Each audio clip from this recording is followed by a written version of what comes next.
Somebody's got to say, got it.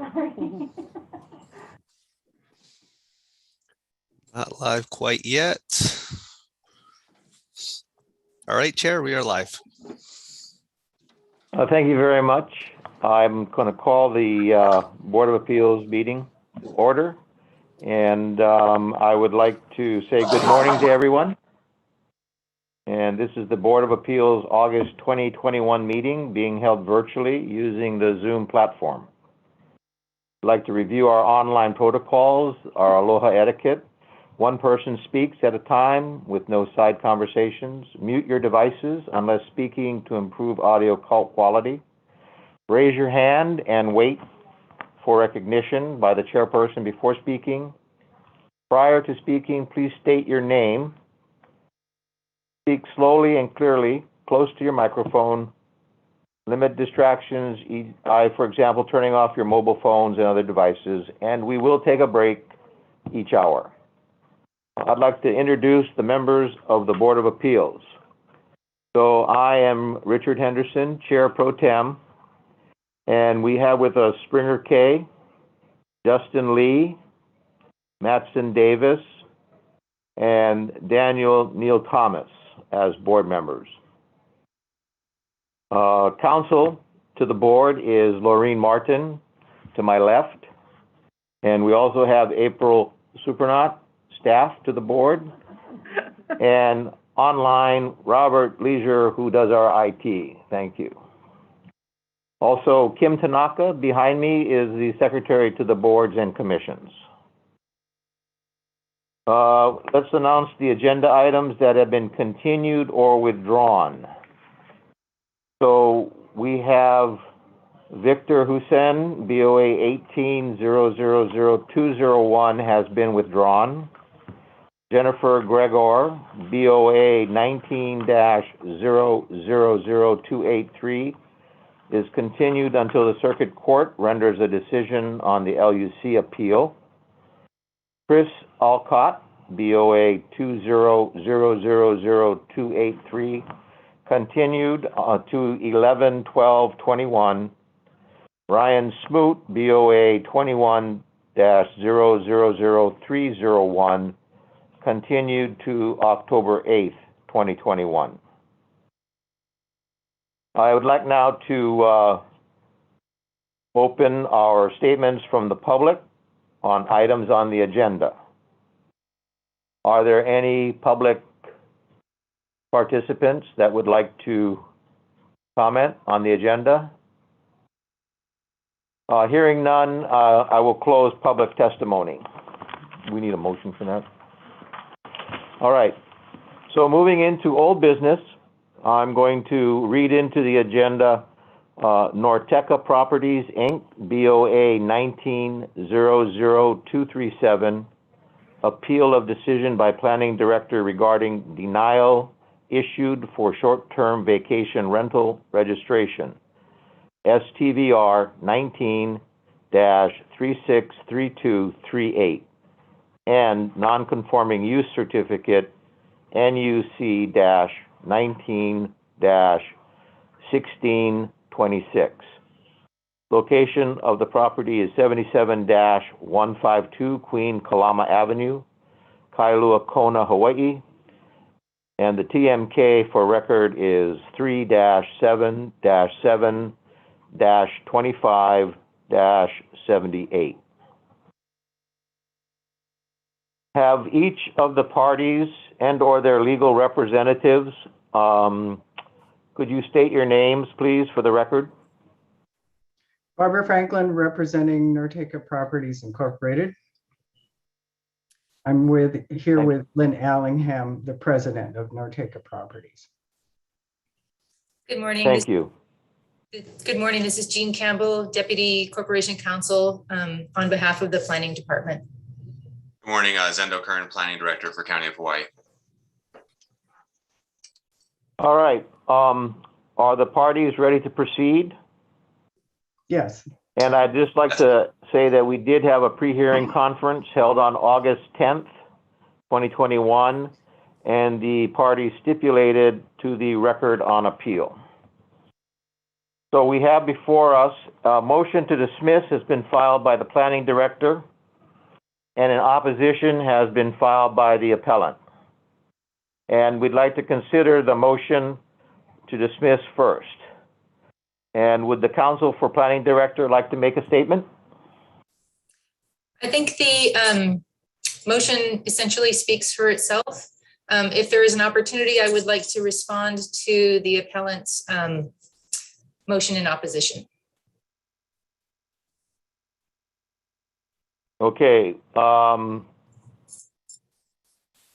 Ms. Franklin, would you like to comment? Yes, I have some comments. I'd like to make an opening statement if that's, which does support the opposition to the motion to dismiss. Well, right now we're dealing with the, the motion to dismiss is what's on the council. So I think what we need to do is we have to, before we can have any comments or stuff like that, we need to have a motion made to either deny or grant the motion to dismiss. Can I have a motion? I so move to deny. Neil Thomas, second.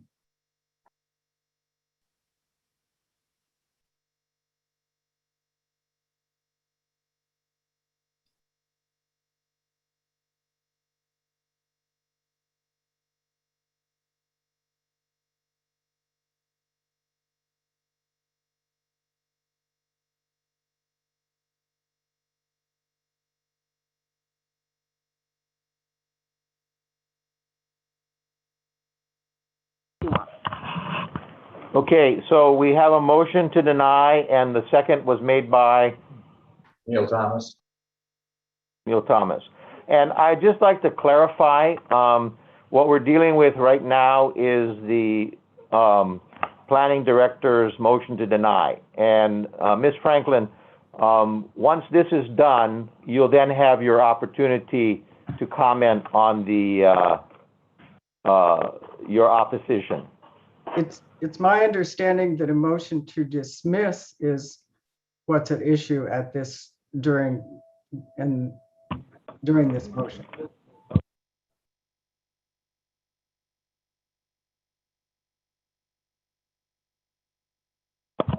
Yeah, I understand what you're saying, but what we're doing is we're actually having a motion to deny the motion to dismiss.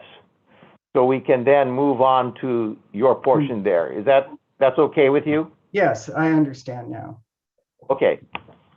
All right then. Does anybody have any discussion on the motion that's on the floor right now? Hearing none. Justin. Justin? Oh, there you are in the upper right, there, upper left. Would it be appropriate to hear Ms. Franklin's statement regarding the motion to dismiss? Sure, we can do that. Ms. Franklin, would you like to comment on the motion to dismiss? Yes, I have a statement. I'm going to show you why the language matters and why Norteca Properties should be granted the registration, because the director stepped outside of his authority. I've been practicing law for 34 years, half in Hawaii, and this is my first time in front of the Board of Appeals. The Hawaii County Code states the private covenants prohibiting use as short-term vacation rental shall not be invalidated by this chapter. That's all that it says. There are two instances of state laws that invalidate private covenants. You've seen the one prohibiting discriminatory covenants and allowing for traditional gathering rights. Those are laws to be enforced. The private agreement that runs the land is not a law to enforce, except among the parties to the agreement, in which this case, it's the owners of the subdivision. Section Hawaii County Code, section 25.2.1 lists enforcement as a duty of the director and should only be used with regard to the items listed there, such as public laws and regulations but to enforce private agreements is not found among those duties. 25.2.2 states that any permit or license in conflict with the provisions of this chapter shall be void. As a reminder, we know that the word shall is a mandatory word. The word may is a permissive word. So what are the provisions of the short-term vacation rental chapter? 25.4.16b4 allows the director to prescribe the forms required and lists a set of minimums, none of which include private agreements. 25.4.16.1c allows the director to determine whether a non-conforming use permit should be issued. And I'm going to quote, based on the evidence submitted and other pertinent information, and makes no mention of denial on the grounds of a private covenant. Merriam-Webster defines pertinent as an adjective modifying matters that have clear, decisive relevance to the matter at hand. Black's Law Dictionary reflects that same relevancy factor. No guidance is given as to what is pertinent in that section. Pertinent is used 7 times in chapter 25. It's an adjective modifying laws 3 times, conditions of previous approval once, articles sold in a home occupation once, and in the definition of conforming, dealing with pertinent regulations in zoning districts. Only in 25.4.16.1c1 is it used as an ambiguous modifier for the word information. Pertinent information without any guidance or direction other than examples of building permits, payment of taxes, management nonconformance. There's no mention of private agreements, and yet the director elevated non-invalidation to enforcement. Invalidate is defined as Merriam-Webster to weaken or destroy. Black's Law Dictionary says non-binding, nor does the code or Planning Rule 23 provide for enforcement of private agreements. The director's interpretation of 25.4.16 as it relates to the requirements found in the owner's compliance affidavit went too far in denying the registration on the basis of misrepresentation about private covenants. Section 25.4.16 only gave the director the duty to determine the format and to set forth the minimum requirements. Nowhere in the act, in the rule, or chapter 25 does the power of the director reach out to allow enforcement of private covenants.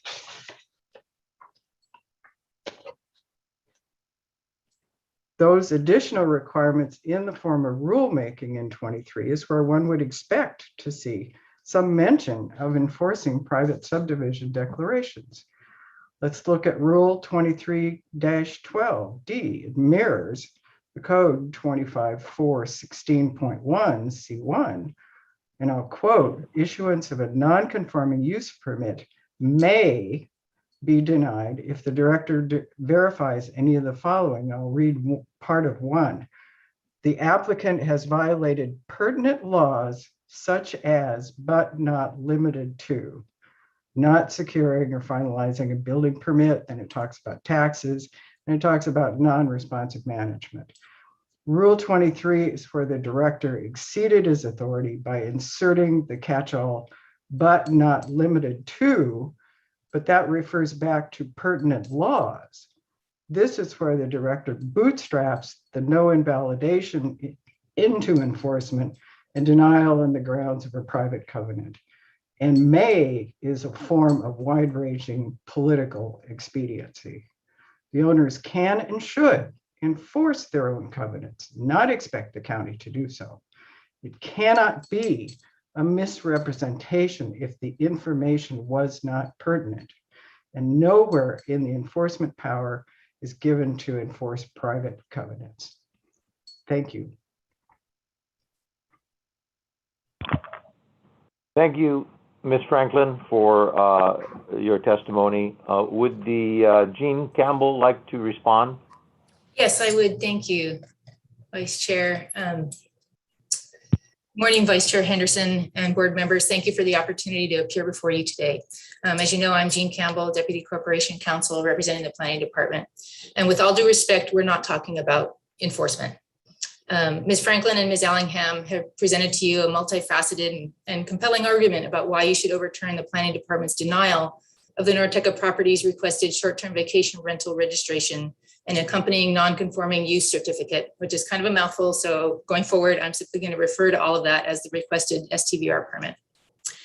As you know, it's the job of this board to apply the relevant law to the facts presented in the current appeal, nothing more and nothing less.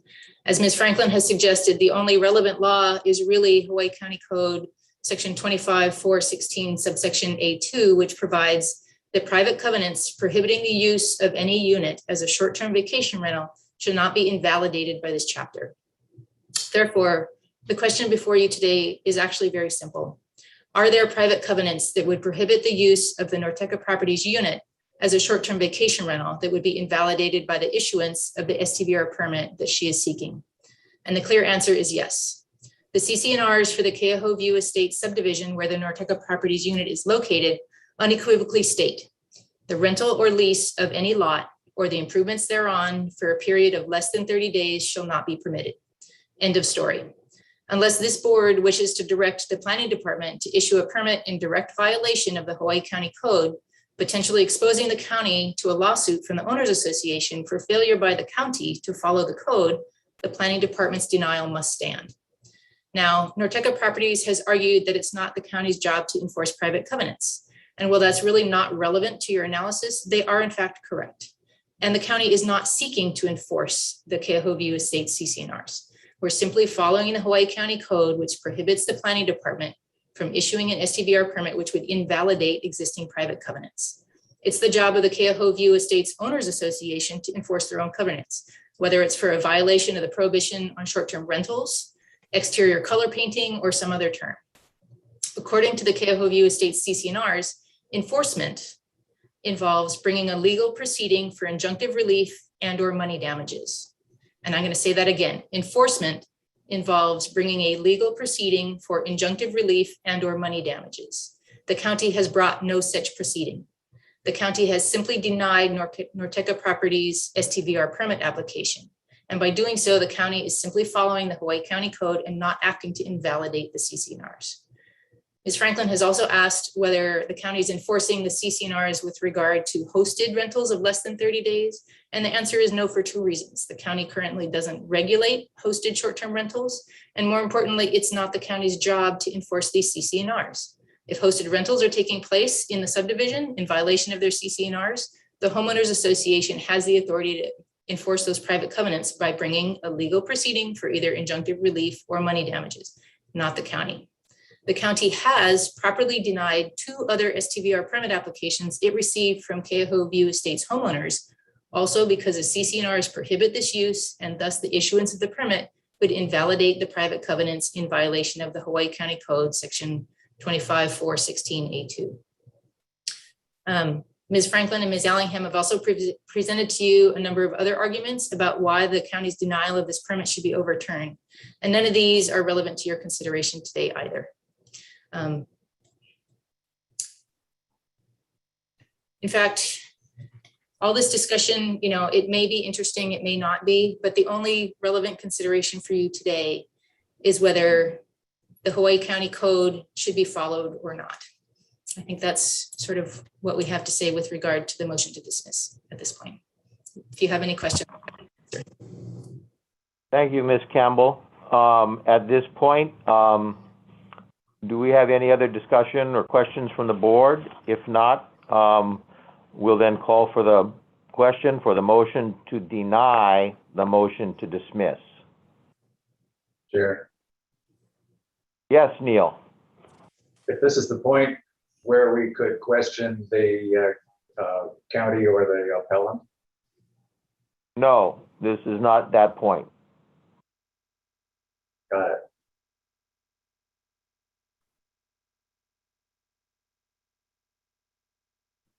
Any other questions?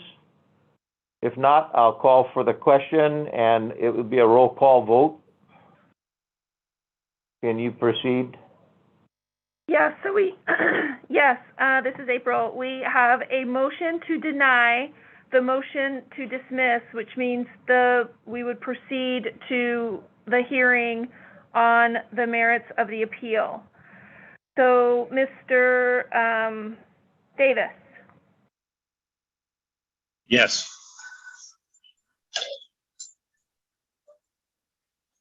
Mr. Thomas, Yes. Ms. Kay, Yes. Mr. Lee, No. and Chair Henderson. Yes. Okay, you have 4 ayes, so the motion passes. All right, the motion passes. We are then going to proceed into the hearing.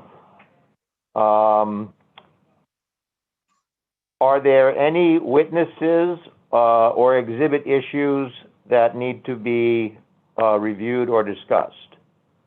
Ms. Franklin?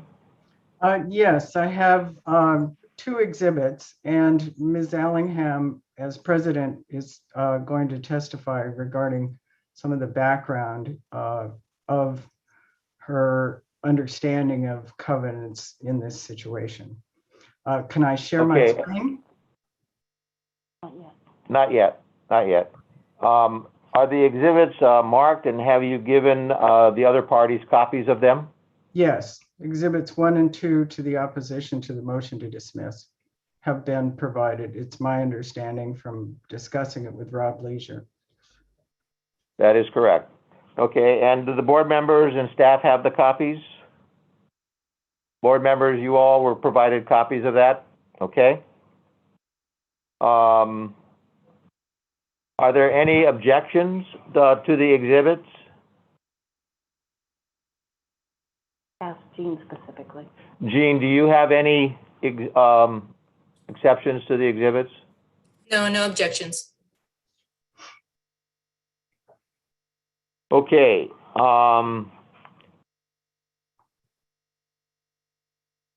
Okay, it's the chair's understanding that we are here to look at the objection to the planning director's motion to deny.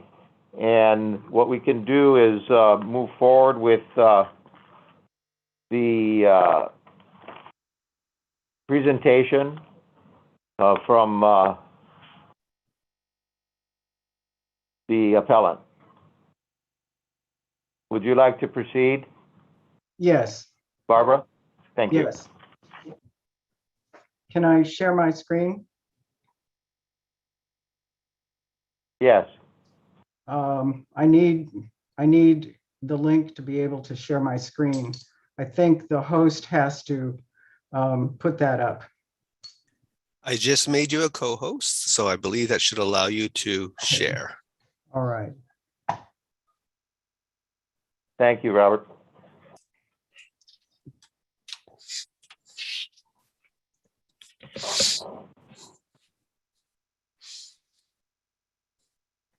Can you see the exhibit?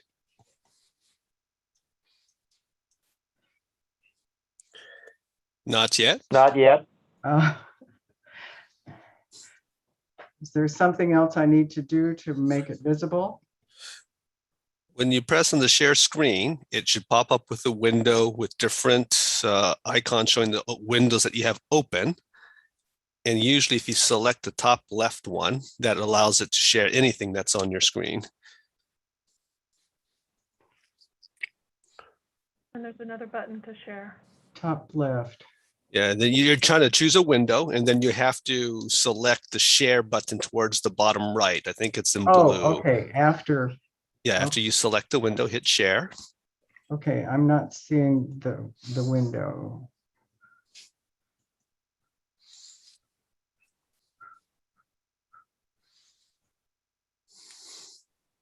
Okay.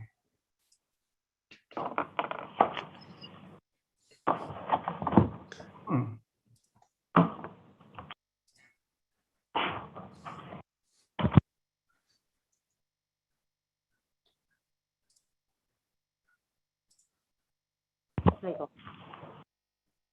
I'm Okay. looking for my desktop. I don't see my desktop.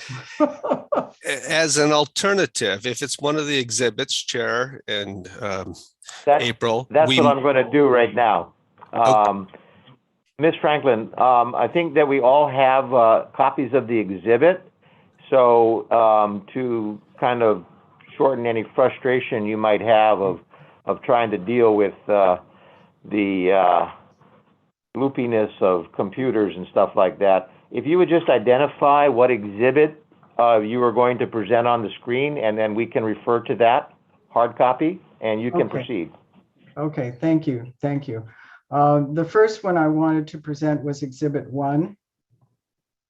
And it is a copy of the, it's a copy of the recorded limited warranty deed that Norteca Properties received. And Ms. Ellingham is familiar with that. I would ask her, whoops. Now I. Miracles never cease. Miracles never cease. You got it. Okay, well, now it's way too big. Let's see. Well, let me just get out of this. I'm going to close it then. I'm sharing my screen actually with the limited warranty deed. I Oh, figured out how okay. to do it. So if you Okay, thank want me you. to move to another screen, let me know. No, that's fine.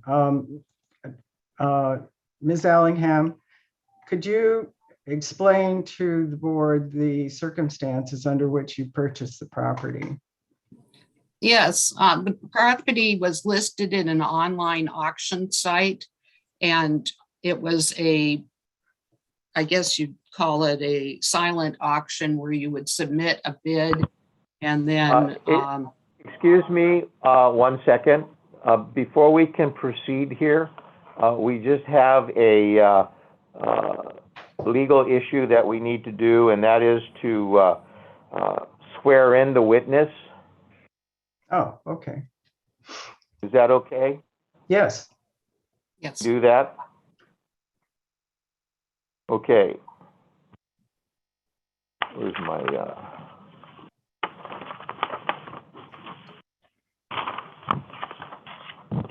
all right. Okay, do you solemnly swear to affirm that the testimony you are about to provide is the truth, the whole truth, and nothing but the truth? Yes. All right, can you please then proceed with the, and just state your name for the record. My name is Lynn Allingham. I'm the president of Norteca Properties, Inc. Thank you, Lynn. Please proceed. Thank you. So I purchased the property in an online auction where it was posted for sale. It was owned by a bank, Deutsche Bank, and had been foreclosed on several years earlier. And they were offering it for sale in a silent auction format for which lasted several days, where the bidders would bid on it and then check, and if their bid had been outbid, they could bid again. And in this particular case, I went to what I thought was the maximum bid that I wanted to make, and somebody bid additionally above me. And so I stopped bidding, but then a few days later, I was contacted by the auction company saying that the winning bidder was unable to complete the sale and asked me if I wanted it at the same price. And I decided to do that. This was a property, they said it was occupied and that there were no inspections allowed. And so I took it basically sight unseen. I live in Alaska and I was not present in Hawaii at the time, although I do go there frequently. My husband and I were married there, and we visit Hawaii at least every year to celebrate our anniversary and so forth. And I have a son living in Hilo. He lives and works in Hilo. So we go there to visit him sometimes too. So I bid on the house and won through the winning bid, not being able to complete the sale. And then, as I said, it was pretty much a sight unseen thing. There weren't the usual disclosures given that you would expect to see in a sale of a residential property. And I realized that and accepted that as one of the risks that I would take. But when we got the property and went inside, it was actually much worse than I thought it was. It was in very terrible condition. It had a lot of rodents and vermin and lizards living in it, cockroaches, everything. There was detritus everywhere. It had been stripped completely of all of its kitchen cabinets, countertops, appliances, fixtures, and the previous owners had apparently, out of spite, flushed a throw rug down the toilet and filled both toilets with dirt, sand, gravel, etc., such that we had to bring in an excavation and excavate the front yard sewer line and actually replace part of it because we weren't able to remove the gravel and sand any other way. So it was somewhat of a challenge, but we kept working on it. It took several years to get it into habitable condition. And our intent was to use it as a part-time home for us until we were able to move to Hawaii when we retire in a few years. And we decided to rent it out as a vacation rental so that we would be able to use it ourselves when we were visiting Hawaii. We wouldn't be able to do that if we rented it out full time. So with that in mind, we bought furniture, stocked it with dishes and towels and so forth, and listed it with a property managing company, First Island Realty, who's managed it, put it on VRBO and different sites. And we had also rented it to a couple of private parties that we knew in March of 2019, I believe it was. And those rentals occurred before the new STVR permitting requirements. So we qualified as having been, I guess, grandfathered in, as it were, as having our vacation rental established before that law went into effect. And I tried to comply with everything that the new registration and permitting required. I notified the surrounding owners. I made the copies required of all the different documents and things that the permit application required and submitted them in September before the due date.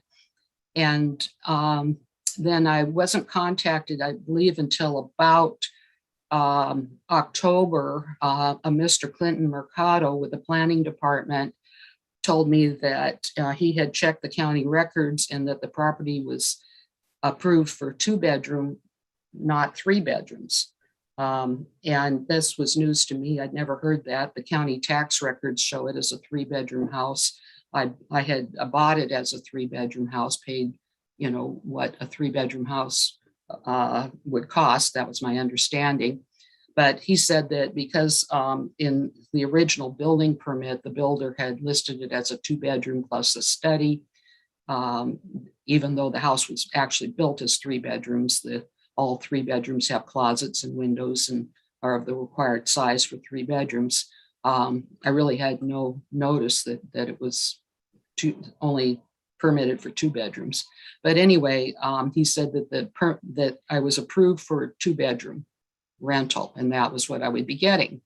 So I thought that's fine, and proceeded on that information. Then in November of that year, out of the blue, I got a letter from the planning department denying my permit application, saying the reason for the denial was misrepresentation in the application about the fact that there existed covenants restricting vacation rentals of less than 30 days. And this was news to me. And especially I take umbrage because it says I misrepresented that, which I didn't. And so in any event, I filed the appeal, which we are here today to decide. Can I ask a clarifying question? Would you go down to the bottom of the document to where normally the legal description is? Yes. And Exhibit A. yeah, and then the next paragraph below keep going. There we go, right there. Go back up just a little bit. Yeah, okay. Now, so you were never provided with any document, subdivision declaration, or anything like that? That's correct. And when the planning department's denial was sent to me, it said that there was a deed filed in the year 2000 on the entire subdivision that had covenants, but there was, in order to see what properties what lots it covered, you had to wade through 5 pages of verbiage and finally see a list, and my lot was listed like in tiny print way in the back. I had no way of knowing that, and I didn't know that. But that's what they were using, and expecting me to have knowledge about it, something that had been filed 17 years earlier and that didn't even, wasn't even in the chain of title of my lot. And there's nothing in this deed that I was given that mentions it either. At any time when you were purchasing, or even after you purchased the property until you received that misrepresentation notice, did you have any awareness at all of these covenants? Anyone mention it to you or ask you about it? Or the only thing I recall is that there was something about covenants regarding race and ethnicity that were invalidated, but that's all I remember reading. okay. And the statement that you provided in your appeal that I included as Exhibit 2, you're familiar with that, is that correct? Yes, I am. I wrote that and I submitted it with the appeal. Okay, and you adopt that as your statement in this matter? Yes, I do. Okay. Okay. I don't have anything further of the witness unless you have another comment you'd like to make. No, I think my statement stands unless there are any questions. All right, at this time then, I would like to have the counsel for the planning director to cross-examine the witness. Would you like to proceed, Jean? I would, thank you. Ms. Allingham, are you an attorney? Yes, I am. I'm admitted in Alaska. What type of law do you practice? I do primarily trademarks and copyrights, intellectual property law at the U.S. Patent and Trademark Office. Okay, that's an area I'm admittedly very unfamiliar with, but is there a way under trademark and patent law where if I had a really brilliant idea that I wanted to protect somehow, I would have the ability to apply for a patent, say, and again, I'm kind of stabbing in the dark because I don't know this process. I could apply for a patent to protect my brilliant idea, and that there would be some kind of public registry that would be, would provide public notice of the issuance of my patent. Well, I don't do patent law. I have to clarify that. I do trademark and copyright law. But it's my belief that, yes, they do have some kind of a registry of what they call prior art, which is other inventions or devices that may be similar to what you're talking about. So neither of us knows patent, and that's just fine. But what I'm getting at is, are you aware that there are public registries of information that either provide protections or notice that are effective whether I as a member of the public know about them or not? Yes. Okay, so Thank you for your compelling story about how you bought your property. And as a member of the public, and I guess also with my county hat on, I'm going to say that we appreciate your efforts to rehabilitate a home in our community. And, you know, that's always a good thing. We know that sometimes when properties go into foreclosure, they get neglected, they get abused. And it is always a good thing when, you know, someone buys them and brings them back to life and utilizes them. So we applaud you for doing that. Because your deed came with simply a statement at the end that said, subject, however, to any and all liens, encumbrances, restrictions, reservations, mortgages, and agreements of sale. Do you think it's fair, knowing what you know as an attorney, that there do exist public recording systems that provide notice that there might be something out there? Do you believe that your failure to do any due diligence should relieve you of the obligation to follow through and comply with any encumbrances, restrictions, or reservations that may have been applicable to your property? Well, I'm not sure how to answer that. I didn't see anything referring to covenants or restrictive covenants in the deed, and there isn't anything. We don't really use restrictive covenants that much here where I'm from. Most of the houses are, you know, actually there wasn't a whole lot of planning or zoning in the early days in Alaska. And by early days, I mean, since 1959. So anyway, I guess maybe a person who lives in Hawaii or somewhere where there are a lot more restrictive covenants would have known to look for that sort of thing, but I didn't. I'm not going to delve into what you may or may not have learned in law school. So I guess if I follow through with your argument, had there been, say, homeowners association dues that went to the pavement of your road, because I do note that your deed does address the fact that at some point the roads in your subdivision were private, and that's clear in your deed. If there were dues that were owed to support the pavement and maintenance of your roads, it seems to me to be your position today that you wouldn't need to contribute to those because you didn't know about the deed ahead of time. No, I don't see the relevance of that. That's a completely different situation. There are no dues for the road. There's no dues for any homeowners association. As far as I know, it's defunct or has, maybe it was never in existence. I don't know, but it certainly hasn't been in existence since I bought the property. So no, I had no way of knowing that. Okay. May I ask a follow-up question? Let me just make sure, excuse me, Ms. Franklin, let me just see if Jean Campbell is finished with her cross-examination of the witness, and then you will be allowed time to redirect after that.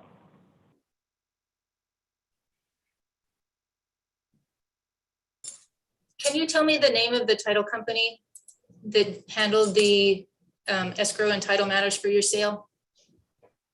I think it was Fidelity out of Maui. It was really strange because they weren't either in Honolulu or in the Big Island. They were, apparently the Deutsche Bank had some contract with them out of their Maui office. Okay. I'm going to offer that Fidelity National Title Company is a well-respected nationwide firm. I don't know whether they work in Alaska or not, but they are in fact a nationwide firm. Did it ever occur to you to ask for a title report for your property before you bought it, or even after you bought it? There was a limited title report provided by the sellers, Deutsche Bank. I'm not asking whether you asked the seller, I'm asking whether you asked your title company. I didn't ask for one, but one was provided. You just told me it was limited and it was provided by your seller, and you've made it very clear that the seller was a bank just dumping the property. They didn't offer you any inspection rights. They didn't offer you anything, but it didn't occur to you to say, hey, I'm an attorney and I know that there might be stuff on title to my property I should know about. Maybe I think- mechanics liens, those are listed here in your deed. There could have been mechanics liens. Those exist in Alaska. It didn't occur to you to ask your title company, hey, I'm buying this and I'm getting no protections whatsoever from my seller. Would you, title company, just give me a title report so that I can understand what's recorded against title to my property? As I was trying to say, the Fidelity did a title report that was paid for by the seller. I'm sorry if that wasn't clear. It was a limited title report. And yes, I did get that. And Fidelity's title report did not show you the document that's recorded as document number 2000-117917 in our Bureau of Conveyances? No, I received no copy of it. In that case, I would offer to suggest that you have a claim against your title company. Failure to notify you about this. Otherwise, I find it hard to believe that they gave you a complete title report. As I said, it was a limited title report. I don't know what the contract was between the bank and the title company as far as how complete they were supposed to be. Okay, I guess what I'm getting at here is I find it hard to believe that both as someone who's willing to spend, and I don't know exactly, I haven't looked at your deed to calculate what you purchased the property for. I'm assuming that this is a nice neighborhood and it was not a small amount of money, although it was probably discounted because of the condition of the property. I just find it hard to believe that you, as not only an attorney, but an intelligent person, couldn't be bothered to look into and do some adequate due diligence, either at the planning department to find out what permits may have been issued for your property, because that's public information, or to look into our statewide recording system that provides notice of all documents that are recorded against title, when you didn't have any idea what any of those things were going to be. And so I find it very hard to believe that you believe today that because nobody told you about these things, that you don't need to comply with your CC&Rs, because your suggestion seems to be that you can paint your house any color you want to. You don't have to comply with any of the terms of the CC&Rs that are clearly recorded against your property. I'm sorry, that's not my testimony. My testimony is that I was unaware of it. Should I have been aware of it? I don't know. I was provided a limited title report that did discuss liens and so forth. As you know, it was a foreclosure, so there was that. But I didn't get a copy of the CC&Rs, and it didn't. I'm not in Hawaii. I didn't have access to the planning department office, and I guess maybe in retrospect I should have, but I didn't. I would think that most homeowners wouldn't think to do that. Anyway, I'm probably not the only one this has happened to. So is it your position that you do need to comply with the terms of the CC&Rs? Well, I would like to address that in a different forum. I mean, if I have a homeowners association or a neighbor who is objecting and wants to bring a court case, then I would address that, but I don't think this is the right place to address it. There may be some defenses to the covenants. I don't know. I'm not that familiar with Hawaii law, so I would have to research that. The CC&Rs are very clear that rentals for less than 30 days are not prohibited. I mean, are not permitted, period. There's nothing unclear about it. So is it your position that you're going to you feel like it's okay for you to do that until you're sued by your neighbors? Well, again, I don't really think that is pertinent here. I'm addressing the requirements that the CTVR or STVR, sorry, law requires, and my, I guess, relation with my neighbors is really separate. I don't think anybody objected to me or to my house personally being an STVR. The only things that people filed were just in general, they thought that short-term rentals were detriment to the neighborhood. But I don't know why they would say that. Mine has been very well maintained and very well managed, and you know, I don't think that's anything that we should really have to get into at this time. Okay, and I agree with you on that. And I think that brings me back to the original point that I had, that the county is not actually attempting to enforce these CC&Rs. That's not our job, and that's not what we're doing.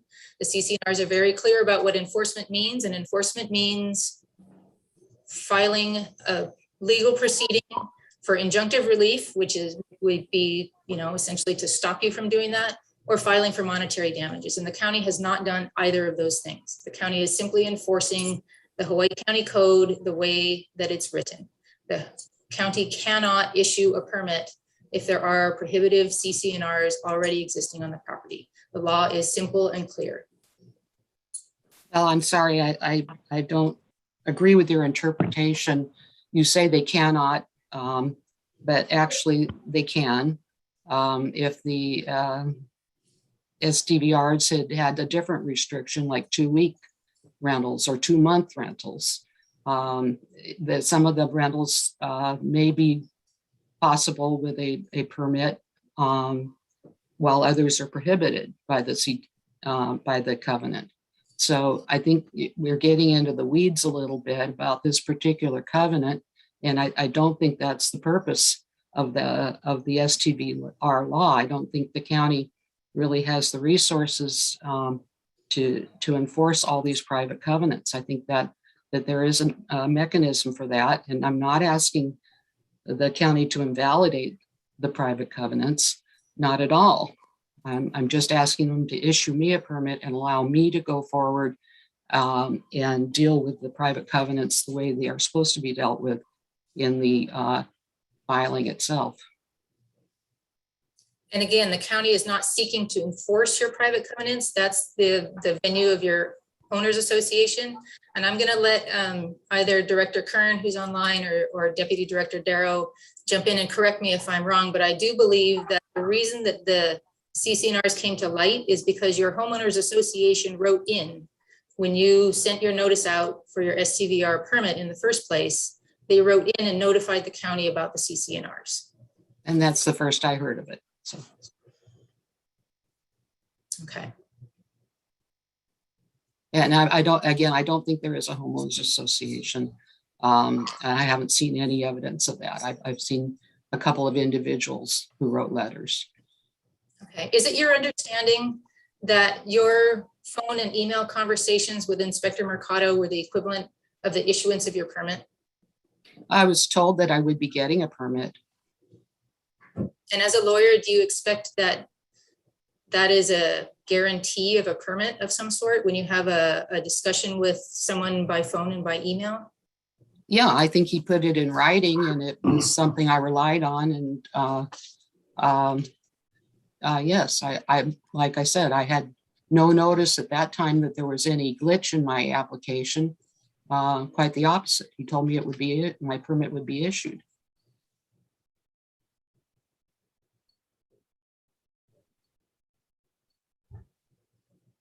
So you didn't believe that you needed to actually receive an official document from the county that was all that it was going to take was an email from someone to say that it's okay to do this? I just believe that the county, he was a representative of the planning department. I believe they would follow through on what he wrote, that they would issue a permit because he said they would. You didn't interpret his email as helping you to understand the conditions you needed to meet before a permit might issue? No.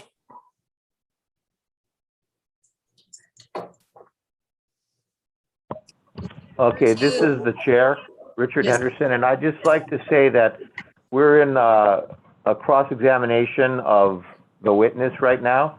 And Ms. Campbell, you'll have a chance to present your side and bring the planning director in, and we'll swear them in at that point. Do you have any other questions for the witness at this time? No, I don't think I do. Thank you. Okay, Ms. Franklin, would you like to opportunity to redirect? Yes. Ms. Allingham, if you could close out this particular screen, See, stop share. I think so. Yes, there we go. Okay. When you signed the affidavit, it stated, to the best of my knowledge, you knew of no covenants. Is that correct? Yes, I did. So to the best of your knowledge, you did not know of any. You weren't aware of any at that time. So that statement was true, correct? It was true, yes. Okay. And as I've argued previously, if something wasn't pertinent, it can't be a misrepresentation. So I don't have any further questions at this point in time. Okay, thank you, Ms. Franklin. Ms. Campbell, would you like to present? Huh? Yes, see if the members. I'm sorry. At this point, do any of the board members have any questions of the witness? Yes, Mr. Neal. Thank you. I have a couple linkages I'd like to establish just for the record. In Exhibit A, which is the attachment to the deed that was received, it says that it is subject to liens, encumbrances, restrictions, reservations, mortgages, and so forth. Can counsel or the appellant tell me if a subdivision covenant or subdivision covenants are an encumbrance, a restriction, a reservation? Is it something, one of those? Is it clear that it's part of Exhibit A? I can address that. It was a declaration, we later learned, that was filed in 2000, a subdivision declaration that stated various, covenants and restrictions, and set up a design review committee and all that sort of thing. And no clotheslines and no boats parked in the front yard, etc. But there's no homeowners association, there's no association of owners. It's just the subdivision declaration. So it's a subdivision declaration that encumbers the property and it fits within the subject to language? And it runs with the land, yes. Okay, that's the linkage I wanted to have. Now, mention has been made that the staff somehow or other said something, perhaps informally, that this application was going to be improved. Is there some written record of that statement, an email or something? I don't see it in the record. I think Ms. Allingham could address that. It was listed in the record on appeal, I believe. Oh, yes, it was. Yes. The document. I included them in my application, in my appeal. There were several emails from Clinton Mercado of the planning department. Okay, I've seen references to them, but I don't remember seeing the documents themselves.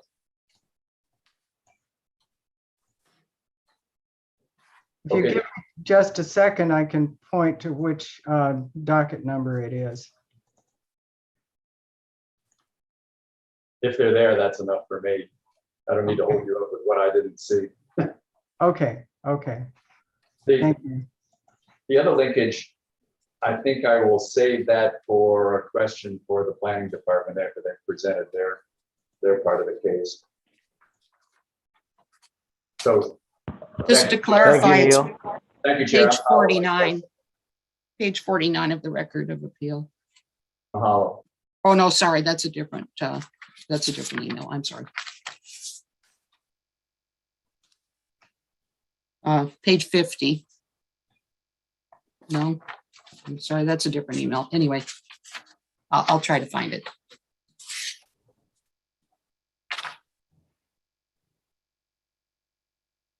Okay, while you're looking for that, are there any other questions from the board?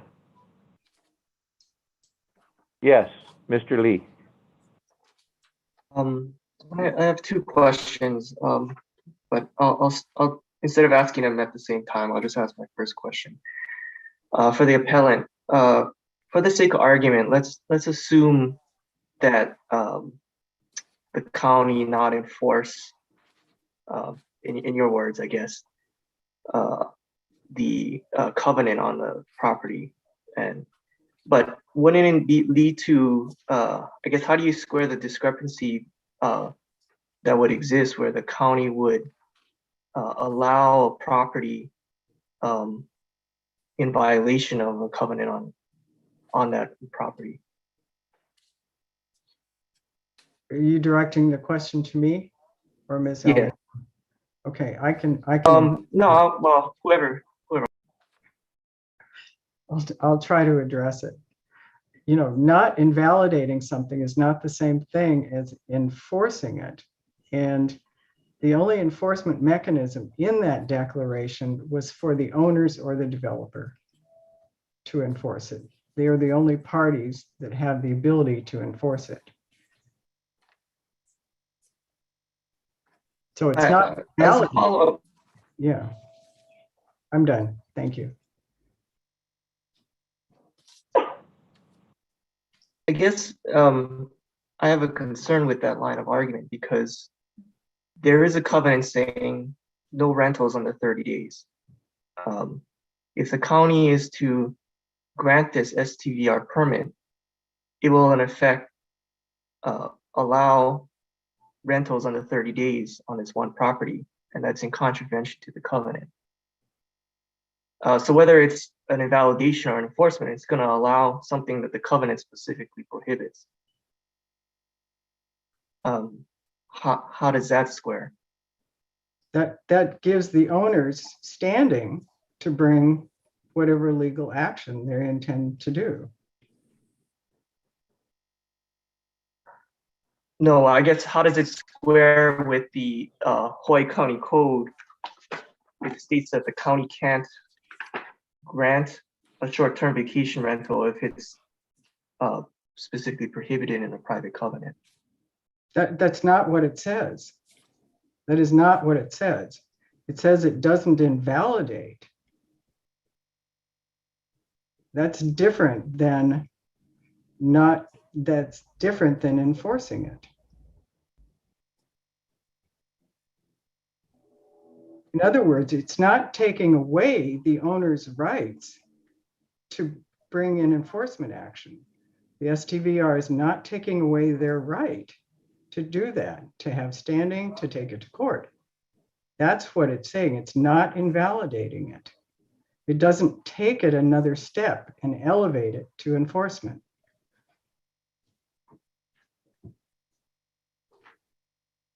Thank you. I'm going to ask my second question. This one's from Ms. Allingham.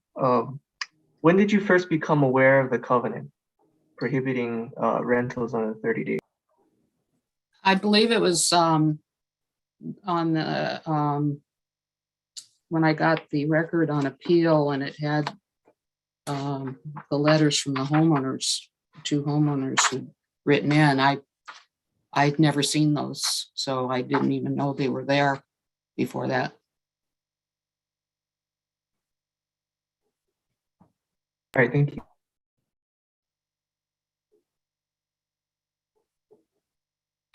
Any other questions from board members? Raise your hand. Okay, let's proceed then with the planning director. Ms. Campbell? I apologize. My presentation regarding the motion to.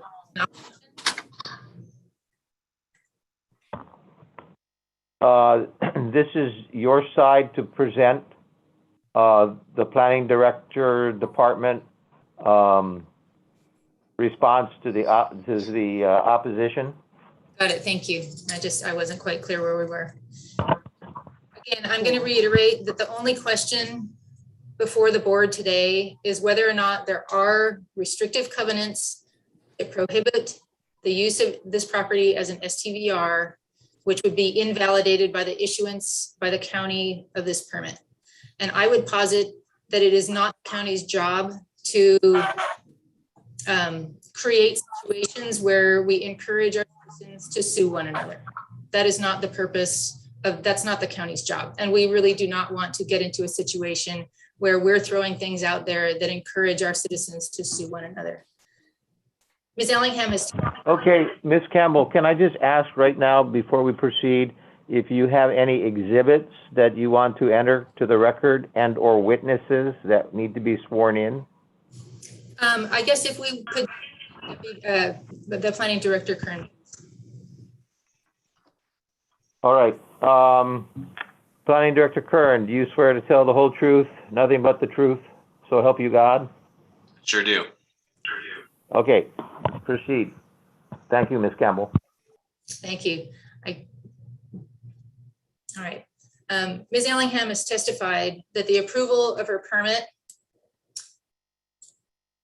was essentially done de facto by an email.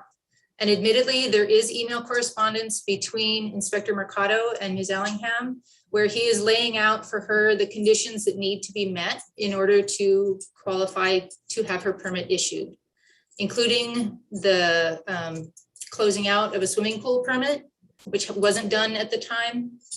So there is no way to read that email to say your permit is being issued. It's simply helping her to understand the conditions that would need to be met in order to get her permit issued. Now, this discussion took place in reliance on the Norteca Properties application, which stated that to the best of her knowledge, there were no private covenants that would prohibit the STVR rentals. Had Inspector Mercado been aware of those CC&Rs at the time, his answer obviously would have been different. And in fact, one of the reasons that the application requires notice to all the surrounding property owners is to gather relevant information, which may either have been unknown to an applicant, as it was in this case, or in other cases where things just aren't disclosed, because sometimes people do that. In this case, the planning department, through Inspector Mercado, properly began processing the Norteca Properties permit application based on the information that was provided. Once they found out about these prohibitive CC&Rs, the permit was properly denied, as were two others from the same subdivision for the very same reason. And while all of this is really interesting, it's still not relevant to your determination today. The county is not acting to enforce these CC&Rs. We have not brought a legal proceeding for injunctive relief.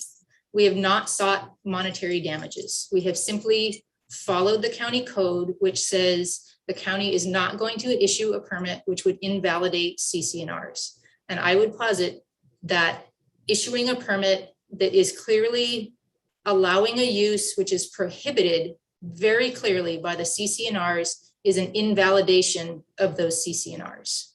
It may not be an invalidation of the opportunity for the neighbors to bring suit against one another, but again, it's clearly an invalidation of the provision which very, very clearly prohibits 30-day or less rentals. And I'm going to ask if it's okay with everyone, if Director Kern provide his thoughts as well. Thank you. Go ahead, Director. Thank you, Mr. Chair, members of the Board of Appeals. I don't have a lot more to add to the sound argument and justification that our Deputy Corporation Counsel, Ms. Jean Campbell, has made. I do want to say a few things, though. I think most of you know that this didn't arrive with me. This was a previous administration, previous director. I try to be a very fair and reasonable person to the best of my ability at all times. You know, we're on an island out here, and I don't think I'm nearly as smart from a legal standpoint as Ms. Campbell. Probably not even that of Ms. Ellingham, and probably not of Ms. Franklin. I do take slight, almost offense in a way about what I'm seeing, though, because what we've seen is, on occasion, this was at least 4 or 5 months ago when this was supposed to hit the agenda, staff emailed Ms. Ellingham correspondence saying you're going to be moving forward on this, and we got an email back like 2 days before the appeal saying, I didn't receive this email, wasn't notified of it, I didn't know about this. Same email address that was emailed to us. Let it go, that's fine. We'll just continue it, we'll move forward with it, no problem. So then it showed up at the agenda, 2 months ago or so. And it was found out that on the front page that notification was not given to the surrounding property owners. That was on the front page of the document that she received, and I didn't know about that. And then we received this information that she went through the processing of purchasing a property, and I didn't know about any CC&Rs or anything else. But yet, when you want to make an argument, she's clearly savvy, she's clearly articulate, she clearly knows what she's doing. There's no question about that. So to act in a manner of, I don't know, I didn't realize this, I didn't realize that, to validate something, I know we're on the Big Island out middle specific, but I don't think we're, that country. I feel offensive around that, honestly. I don't think the argument is sound. Now, if that was consistent, sure, maybe, but it's not. And that's clearly demonstrated today. She's a copyright attorney. She's making sound arguments. So either be on one side or the other, either be naive about the situation or be savvy about the situation. It's clear that the due diligence should have happened. It's clear she knows what she's doing. There's no question about that. And that's just a very open, common feeling that I feel is here right now. I don't need to add anything more to the legal basis that Ms. Campbell's made. It's clear that this shouldn't be there. There's no question about that. So I'll leave it at that. Thank you. Thank you, Director. Ms. Campbell? Again, I think the question before the board is clear. Can the county permit? The county cannot legally issue this permit. That's really the only matter that's before the board today. The board can direct the county to illegally issue a permit, and I would request that the board not do that. I think that potentially not only does it open up a can of lawsuits among the homeowners association and Ms. Allingham's neighbors and her, it also suggests that the county could be sued for failing to follow our own code. So I would request that the board uphold the denial, the proper denial of Ms. Allingham's permit. Thank you. Thank you very much, Ms. Campbell. Ms. Franklin, would you like to cross? I'm going to just respond to Ms. Campbell's last argument, and that's that if the county doesn't do something correctly, it should have the consequences. That's true in the situation. If the regulations and the rules that were written to support the act that was passed by the council was defective, the county should be responsible for that. And I don't think it was clear. It was not clear in the rules. It was not clear all the way through the way it was codified. And it certainly the rules themselves don't make it clear that that's a consideration, that it could be denied on that ground. And her statement, to the best of her knowledge, was true at that time. It was not an intentional misrepresentation. It was her knowledge at that time, and that's all it asked for. And that was true. And I stand by the other arguments I've made, that I think there was a defective, rule that allowed the director to bootstrap this issue of enforcement into denial. Thank you, Ms. Franklin. Ms. Campbell, at the pre-hearing conference, you mentioned that you had an exhibit that you wanted to provide. Do you still want to provide that exhibit? I guess it's not clear to me, having had the motion to dismiss denied. The exhibit that I had was the CC&Rs that were attached to the motion to dismiss. That's the only exhibit that I have. but no ash sprinklers. Ms. Franklin, is that okay with you? That's fine. It's public record. All right, thank you.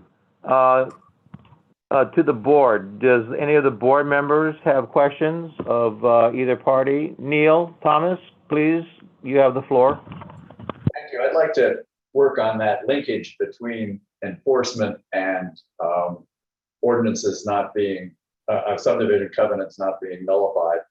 The key sentence I think that I need to kind of get my head around is in the county's memorandum of motion of support. The very last sentence on page 2 reads this way, that County Code 25416 does not allow the director to permit an STVR when private covenants prohibit such a use. I get it that the ordinance does not invalidate the covenants. What I don't understand is the linkage that leads you to the statement or the belief that because of that fact, there is something that prohibits the director from approving a permit. I suspect Ms. Campbell can speak to that. Is this really a defect in the way the STVR ordinance is written, as Ms. Franklin is arguing, or is there some administrative rule or something else that establishes that there is really a duty of the director to deny an application when these covenants pop up the way they did? Yeah, I think the code is actually quite clear. And the code says private covenants prohibiting use of any unit as a short-term vacation rental shall not be invalidated by this chapter. And to my knowledge, no one else has argued that this is unclear.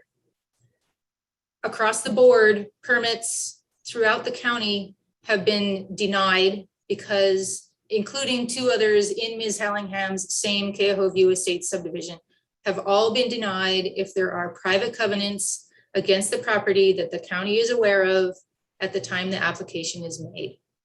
So suggesting that the county should go ahead and issue a permit saying a use is permissible when private covenants say they are not is, in my reading, a very clear invalidation of those covenants. It's the county giving its stamp of approval for a use that's clearly been privately agreed to be prohibited. And that would be, I think, under any fair reading of this ordinance, a clear invalidation of those covenants. And again, if you think about this from the bigger picture, when the county was putting the STVR code in place, the county recognized that there may be areas, especially residential subdivisions, which the county would probably otherwise allow an STVR permit to be issued, but there's going to be a lot of private subdivisions that say, we don't want this in our neighborhood. And the county had no interest in going in and undoing those agreements that not only the original developer put in place, but every single lot owner from then on agreed to when they bought that property with those covenants that run with the land. It is not in the county's interest to go and undo all of that. And again, we are not acting to enforce any of those covenants. We are not going to bring suit against Ms. Allingham to enforce her covenants. That's what her neighbors are there for, and that's what her homeowners association is there for if they want to do that. The county does not do that. And the county hasn't done that by denying this permit. The CC&Rs are very clear about what enforcement means. Enforcement means filing a legal action for injunctive relief or monetary damages. And the county has done neither of those things. The county is simply saying, we are not going to issue a permit that your private covenants prohibit. Thank you, Ms. Campbell. And I think, Mr. Chair, in fairness, if Ms.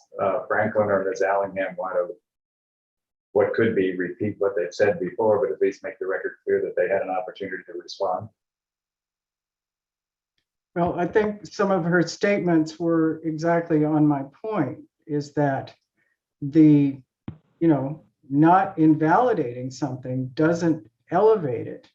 And the way that the rules and the, reference to pertinent laws doesn't seem to include, enforcing private covenants. And by denying the permit, that's an enforcement. That's basically taking away the opportunity for her to deal with her subdivision on a separate basis.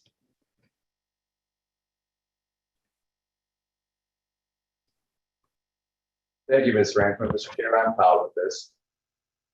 Thank you very much, Mr. Thomas. Do any other board members have any questions? Yes, Mr. Lee. Not to beat a dead horse, but I kind of want to discuss the word invalidate a little more. And I know Ms. Franklin and I had a discussion when it was the appellant's turn, but I'm gonna, I guess, legally speaking, if something's not specifically defined, we use the plain meaning of the word. First, for the county, is there any legal consideration the board should take into to think about with regards to the word invalidate? And if not, then what would be the county's position as what the plain meaning of the word invalidate means? Thank you, Justin, or Chair Lee, sorry, Commissioner Lee. You're right, the word invalidate is not defined in this section. And so we look to the plain meaning of what invalidate means. I think the plain meaning of invalidate is, in this case, the issuance of a permit that would clearly, essentially wipe away, for lack of a better term, something that would wipe away a clear covenant. And in this case, the covenant in the Keauhou View Estates Association is extremely clear. No rentals for less than 30 days. And so the issuance of a county permit that allows rentals for less than 30 days would be a clear invalidation of that term. And Ms. Franklin is correct that we are not taking away the right for the neighbors or anyone else to enforce this. We are not invalidating the enforcement provisions. And the CC&Rs are also very clear about what enforcement means. There's a provision discussing enforcement. And if I can point it to you in real quick terms, I will. But basically it is the bringing of a legal proceeding for either, can I get this? I'm sorry, I'm not turning up. It was bringing a legal proceeding for either injunctive relief or monetary damages. Enforcement is clearly defined, and enforcement is not what the code is talking about. The code is talking about invalidating private covenants. And it seems to me that the clear, plain meaning of invalidation would be the issuance of a permit for something that is clearly otherwise prohibited. Does that answer your question? Yes, and I guess, I don't know if this is procedure, but maybe to give Ms. Franklin an opportunity to respond if she has. The private covenant is not a law. It only binds the subdivision and the subdivision's owners. It is not a law to be, that has this broad reach. And I still say that if it, the fact that it does not invalidate a covenant is not the same thing as making it a pertinent requirement for a short-term vacation rental. There's a bootstrapping there that morphs this no invalidation into something more than it really is. Just to follow up from Ms. Franklin, then, would be the appellant's position as to what the plain meaning of invalidation? It means not legally binding. The county cannot and should not pass a law that invalidates a covenant. That's a private agreement between the owners and the developers, in this case of a subdivision. You know, we're not invalidating that. That doesn't mean that it gains additional power by saying that. It's saying that it's gaining, you know, the county's position is it gained additional power to deny a short-term vacation rental. Now, the fact that other owners did not appeal or did not bring this up to attention is not our concern today. That's their choice. This we chose, Ms. Allingham chose on behalf of the corporation to challenge the issue and bring it up and say, this is more than what the code and the rules require.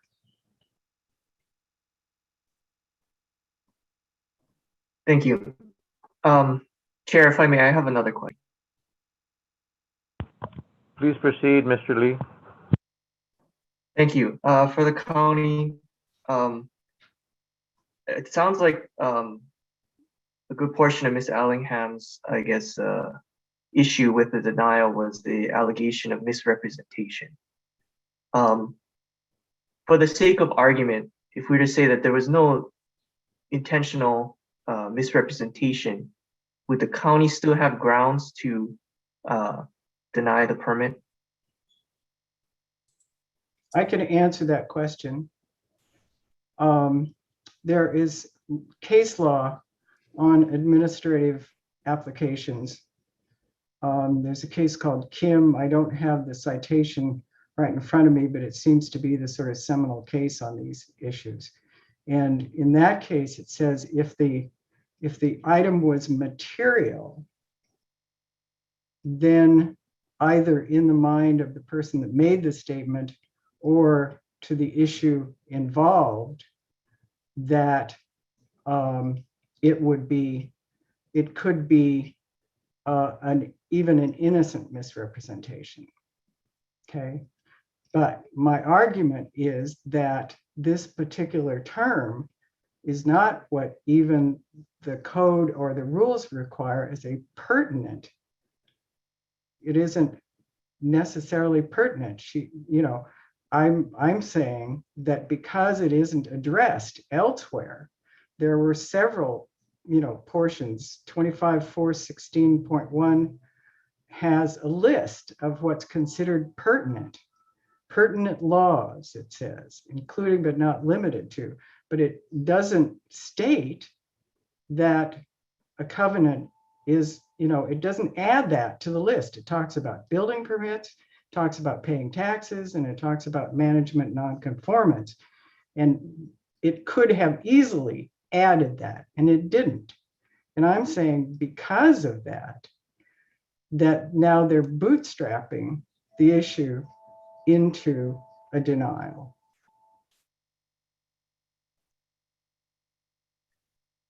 Thank you. Does the county have a position? I allow, I think Director Kern had some thoughts that he wanted to share. I'd like to let him respond, please. Sure. I think it's pretty clear when you read that section of the code 25.416-1A, vacation rentals where prohibited, specific prohibitions where they're allowed, and then private covenants prohibiting any use of a unit short-term vacation rental shall not be invalidated by this chapter, which basically is what we're going around and around on. It's clear. If you have a CC&R on your place, it is honored. The county does that. When I was in private practice, we'd be going through, say, a special permit for a lodge. And this was actually a specific example. And we were asking for, overnight accommodations for, let's just say 15 units in this case. And going through the process, the department was reviewing everything all the way up to the end, coming up with a background report, recommendation, and everything to get to the end to send to the commission. There's nothing known about CC&Rs around that. One of the neighbors sent in a letter to the county at that time saying, wait, there's CC&Rs that prohibit the maximum number of guests on any of these lots and had restrictions around that. And what does the county do? Standard practice is they go back and say, hey, there are restrictions on this property. We cannot allow this to go further. that has been defined and agreed to upon either the developer or the association. And so if you want to make your request match what the restrictions allow, you can do that. That's the way that the county has been. I think the moment we start overriding CC&Rs, we're reaching into very dangerous territory. I think this has been tested over and over with regard to the short-term vacation rentals. We've had more appeals in the history of Hawaii County with the STVR bill coming up, and in the entirety of it, meaning that the entire history of the Hawaii County, more or less, this is approximate, we had, X amount of appeals. During the short-term vacation rental era in the last couple of years, we've had the equal amount of appeals. We've had denials for CC&Rs, 2 in this subdivision and other areas. I think it's clear. If that wasn't clear, this would have been challenged over and over. I think the premise that I wasn't aware of it is no argument at all, 0. And this should be the end of the story. I mean, I think it's as clear as can be. In the moment that we start going around this in a different way, I think we're opening up a door for some very, very, very, very dangerous territory. And those that know me know that I'm, again, very, very logical. I like to operate in logic. And to me, this is a very logical course of action. No, I appreciate that. I understand the county's legal argument as far as the CC&R, and maybe I'm misunderstanding the basis of appeal, but my understanding was the basis of Norteca's denial was alleged misrepresentation on the part of Norteca. And I'm wondering, I understand the basis of the allegations of the misrepresentation, but for the sake of argument, if the board was to take the position that there was no intentional misrepresentation, would the county still be able to proceed on the denial simply on the, non-conformance with the CC&R in place, if we remove the misrepresentation part?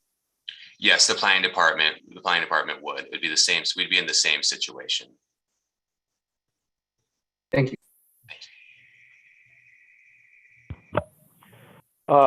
Any other board members for discussion have questions? Or I would then ask to entertain a motion to appropriate motion to affirm the decision, or to reverse or modify or remand the director's decision. And just to be clear, that a motion to deny the appeal would uphold the planning director's decision. I so move. Yes. Okay, thank you, Mr. Davis. Yep, thank you. Do I have a second? May I ask what the motion is for? Yeah. The The motion the- would, Yes, go ahead. go ahead, if you want to say it, Mr. Davis. The motion would support the director's dismissal of this. No, I think what you're saying is the motion to deny the appeal would then uphold the planning director's decision. That's correct. Thank you. Thank you for the clarification. Neil Thomas seconds. Neil Thomas is second. All right, so we have a motion. Are there any, we're going to discussion right now? Yes, Mr. Thomas. Well, this is a ingenious argument, honestly, and in some ways appealing, but it leads to a result that I think is really contrary to public policy. I don't think we're really talking about overriding covenants, which is the phrase I just heard Mr. Kern use. What I think is really happening here is that the planning department has a history of respecting the covenants and being aware of them and acting on them accordingly. And I think it's persuasive that they've had a policy all along of not doing what Ms. Campbell said, which would be ignoring subdivision covenants and simply throwing this mess back onto neighbors and say, go ahead and sue each other. I just don't think that's good public policy. And I think the county has it right by saying, we have the authority to be aware of subdivision covenants. That is public policy, which the county put into law by not invalidating them. Picture a different set of circumstances where There could be an old subdivision covenant that says that Black people can't live in the neighborhood.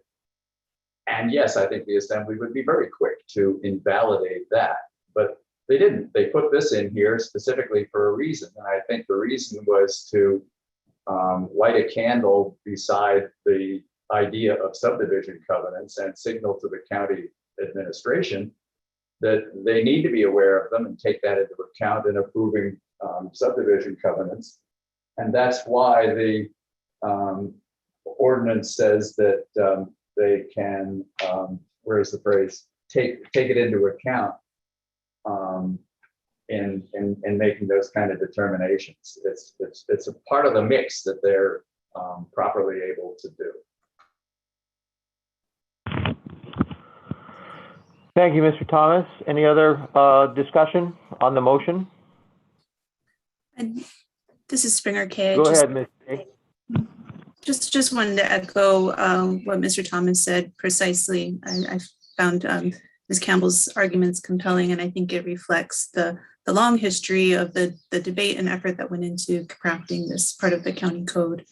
Thanks.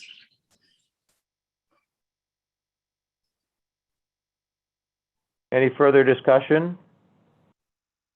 Hearing none, then I'll call for the question, and this will be a roll call vote.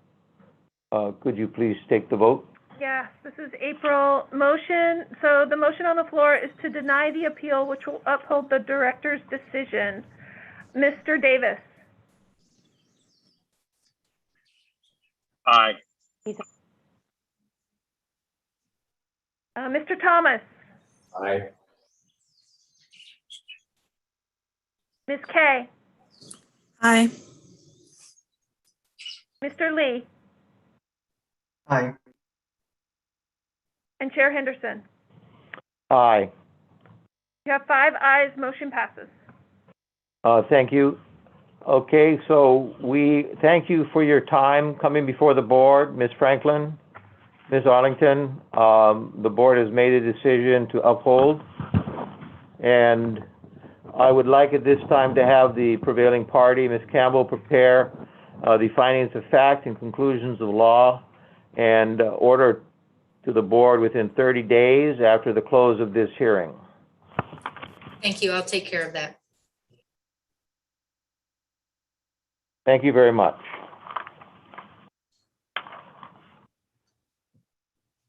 So just a note that these proposed findings of fact, decisions, and orders shall be served on each of the parties to the proceeding, and each party shall have 15 days from the date of the service thereof to submit written comments or objections to the board. Thank you very much. Moving on to the next agenda item. We have the minutes to approve. They've been circulated. And are there any questions of the July 9th minutes?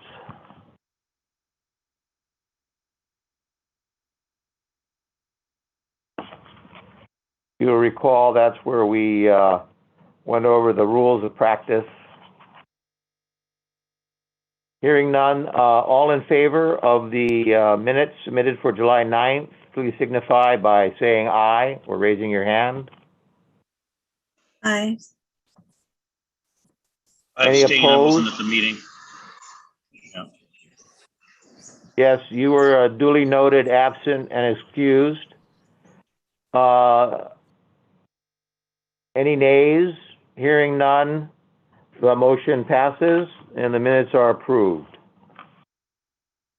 Let's see here. Okay, so I think that that is all of the business for today, and then we're going to move on to administrative matters. Do we have a status update on any of the appeals filed with the Board of Appeals? All we have, this is April, all we have for October, we have 5 cases right now currently scheduled for, excuse me, not October, September 10th is our next hearing. There's a possibility of 2 of those settling, so I will keep you posted as those unfold. but right now we have 5 on the agenda for September 10th. Okay, do we have an update on the LUC ruling? Yeah, so the appeal of the LUC decision regarding vacation rentals in the agricultural district, that is in circuit court. The record on appeal was recently filed, and then the next step is the briefing, which the first brief should be filed in September. But this process is going to take several months before we get a ruling. Thank you. Moving on then, Mr. Chair, I think we did, yes, one of your board members. Mr. Lee or Mr. Kern. Thank you. Oh, I just was wondering if Ms. Martin had the case number for the circuit court appeal. I'm not sure I do. Let me see.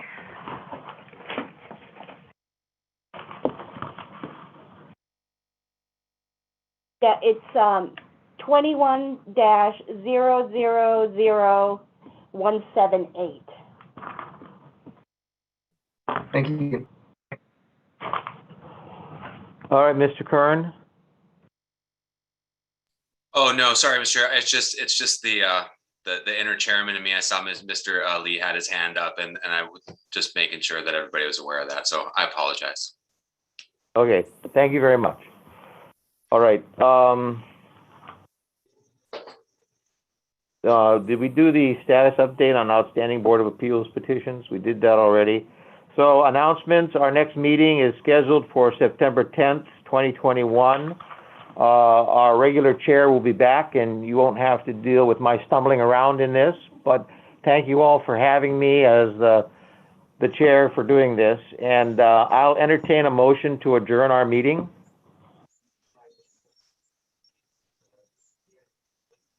I so move. Thank you, Mr. Davis. Do I have a second? Second.